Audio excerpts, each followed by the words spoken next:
اللہ نے مٹی سے ایک انسان بنایا جن سے آپ ہیں، ہم ہیں اور ہم سب ہیں۔ یہ کہانی ہے حضرت آدم علیہ السلام کی کہ آدم علیہ السلام کے لیے مٹی اکٹھی کی۔ مسجد میں آدم علیہ السلام تھے الحمدللہ، اور ہم نے کہا کہ رہو اے آدم، تم بھی اور تمہاری بیوی بھی باغ میں۔ حضرت آدم سے پہلے کیا اس زمین پر انسان موجود تھے؟ سرزمین ہمارے بابا آدم یہیں پر آئے تھے۔ اللہ تعالیٰ نے ان میں سے آدم و حوا کا انتخاب کر کے ان کو انسانی شخصیت عطا فرمائی ہے۔ Allah subhanahu wa ta'ala created Adam from soil, from dust, from sand mixed with water. آپ کے ابا، دنیا کے ابا حضرت آدم۔ آدم اور حوا کا سفر جنت سے دنیا تک۔ اگر آپ نے ابھی تک ویڈیو کو سبسکرائب نہیں کیا ہے تو سبسکرائب کر لیں۔ آدم علیہ السلام کو جنت میں ہر نعمت ملی اللہ کے طرف سے، مگر سکون نہیں تھا۔ ایک دن آدم علیہ السلام سوئے ہوئے تھے تو اللہ نے آدم کے بائیں پسلی سے حوا علیہ السلام کو پیدا کیا۔ اللہ نے آدم اور حوا سے کہا جنت سے جہاں سے چاہو کھاؤ پیو، مگر وَلَا تَقْرَبَا هَٰذَا الشَّجَرَةَ فَتَكُونَ مِنَ الظَّالِمِينَ، مگر اس پیڑ کے پاس نہ جانا، اس درخت کے پاس نہ جانا۔ آدم علیہ السلام اور حوا علیہ السلام کو جنتی لباس ملا، ہر ایسو آرام ملے، مگر شیطان ان کے پیچھے لگا ہوا تھا۔ اللہ نے آدم علیہ السلام کو بتا دیا تھا کہ شیطان ملعون تمہیں بہکانے کی کوشش کرے گا۔ اے آدم، تم ایمان پہ رہنا اور گمراہ نہ ہو جانا۔ شیطان نے آدم کو بہکایا، اے آدم، اس درخت کا پھل اللہ نے تم کو اس لیے کھانے کو منع کیا تاکہ اللہ جب چاہے تمہیں جنت سے نکال سکے۔ اب آدم علیہ السلام اور حوا علیہ السلام شیطان کے بہکاوے میں آ گئے اور اس پیڑ کا پھل کھا لیا جسے کھانے سے اللہ نے منع کیا تھا۔ شروعات حوا علیہ السلام نے کی اور آدم علیہ السلام نے بھی اس پیڑ کا پھل کھا لیا، جس میں سے جنتی لباس غائب ہو گیا۔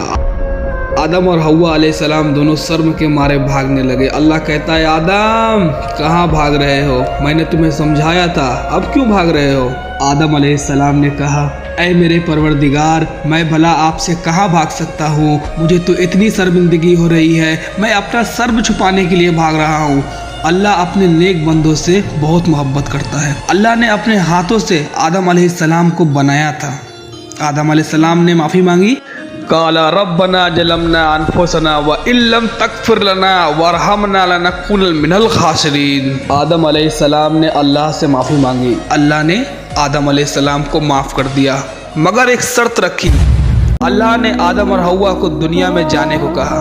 آج جس دنیا میں ہمیں سکون چاہیے، پیسہ چاہیے، آرام چاہیے، اللہ نے آدم کو دنیا میں سزا کے طور پہ بھیجا تھا کہ جاؤ اس دنیا میں اور یہی پھولو پھلو، تم اور تمہاری اولاد اس دنیا میں رہیں گی، ہم اپنے احکامات اس دنیا میں بھیجیں گے، اپنے نبی بھیجیں گے، اپنی کتاب بھیجیں گے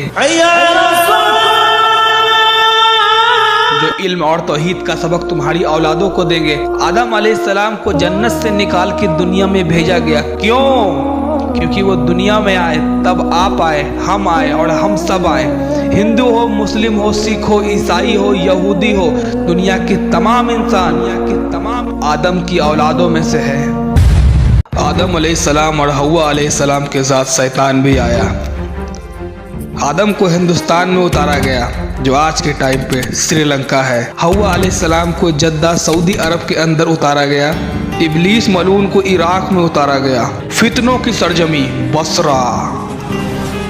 آدم علیہ السلام حوا علیہ السلام کو دنیا میں الگ الگ اتارا گیا، پھر وہ عرفات کے میدان میں ملے۔